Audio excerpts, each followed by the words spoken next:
విశేషం. మనము ప్రతి ఒక్కరు దేశభక్తిని గౌరవించాలంటే మనం ప్రవర్తనతో మనం ఏదో బాడలకు వెళ్ళాలని కానీ ఎలాంటివి చేయాలని కానీ ఎవరికో ఉపయోగపడాలని అవసరమే లేదు. ఫస్ట్ నేను అనే వ్యక్తిని నా క్రమశిక్షణతో పక్కన వాళ్ళకి ఎలాంటి అపాయం కలిగకుండా సాధ్యమైతే సహాయం చేయాలి, లేకపోతే లేదు. నా నుంచి ఒక బాధపడాలి. ఫస్ట్ ఆఫ్ ఆల్ ఇదొక్కటి నేర్చుకుంటే ప్రతి ఒక్కరు దేశభక్తుడే అవుతాడు. ఫస్ట్ మనం నేర్చుకోవాలి, మన తర్వాత మన ఇంటిని చూసుకోవాలి, మన ఇంటి వాళ్ళకి నేర్పించాలి. మన ఇంటిని నేర్చుకున్నాకో మనల్ని చూసి పక్కన వాళ్ళు ఆటోమేటిక్ నేర్చుకుంటాం.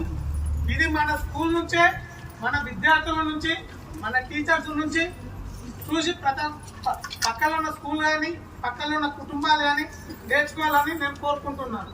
ఇంకోటి, క్రమశిక్షణతో మెదిగిన మనకు ప్రతి ఒక్క సక్సెస్ ఉంటుంది.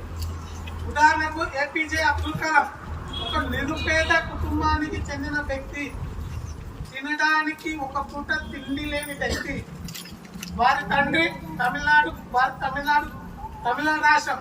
వారి తండ్రి ఒక పడవ, అంటే చిన్న పడవ ఉంటాయి కదా, పడవ నడిపి కుటుంబాన్ని పోషించేవాడు. ఆ వ్యక్తి వాళ్ళ తండ్రి ఉద్దేశం ఏపీజే అబ్దుల్ కలాం సాధించడానికి ఉద్దేశం వాళ్ళ తండ్రి ఒక్కరే చెప్పిండు, ఉన్నదానితోనే సంతోషపడాలి, లేని దాని గురించి ఆశించరాదు, ప్రయత్నం చేస్తూనే ఉండాలి. ప్రతి జీవి, ప్రతి వ్యక్తి, ప్రతి విద్యార్థి, ప్రతి ఉపాధ్యాయుడు నిరంతరం చదువుతూనే ఉండాలి. చదువు విషయంలో ప్రతి ఒక్కరు ఉపాధ్యాయులైన ఎవరైనా చదువుతూనే ఉండాలి. ఉపాధ్యాయులు బుక్స్ ప్రిపేర్ అవుతున్నారనుకో విద్యార్థులకు సింపుల్గా బోధించే విధానం చెప్పవచ్చు. ఉపాధ్యాయుడు ప్రిపేర్ కాకుండా వచ్చిననుకో పిల్లలకు అర్థం కాదు. ఉపాధ్యాయుడు జస్ట్ బుక్ రీడింగ్ చేసి చెప్తుంటాడు. అదే ఉపాధ్యాయుడు బుక్ పదే రిపీట్ చేయడం వల్ల ఏ పేపర్లో ఏ క్వశ్చన్ ఉంది, ఏ దాంట్లో ఏ సెంటెన్స్ ఉంది అంటే వాటికి డైరెక్ట్ తెలుస్తుంది. కాబట్టి ప్రతి మనిషి జీవితం ఒక బుక్ లాంటిది. మన బుక్ని మనమే చదువుకోవాలి. ప్రతి ఒక్కరు చదువుతూ ఉంటే ఈ విధంగా ఇది నేను చెప్పిన మాటలు కాదు, ఏపీజే అబ్దుల్ కలాం చెప్పిన మాటలు. ప్రతి ఒక్కరు చదువుతూ ఉండాలి, నిరంతరం కష్టపడుతూ ఉంటే ఆటోమేటిక్ మనం చేసిన పనికి గుర్తింపు వస్తుంది. ఏపీజే అబ్దుల్ కలాం పక్కన 10 ఇండ్లకు తెలియని వ్యక్తి, ఈరోజు ప్రపంచ దేశాలకు తెలిసిన వ్యక్తి. అంతేనా లేదా? అలాంటి వ్యక్తిగా మనం ఎదగాలంటే ఏం చేయాలి? ఫస్ట్ క్రమశిక్షణ రావాలి.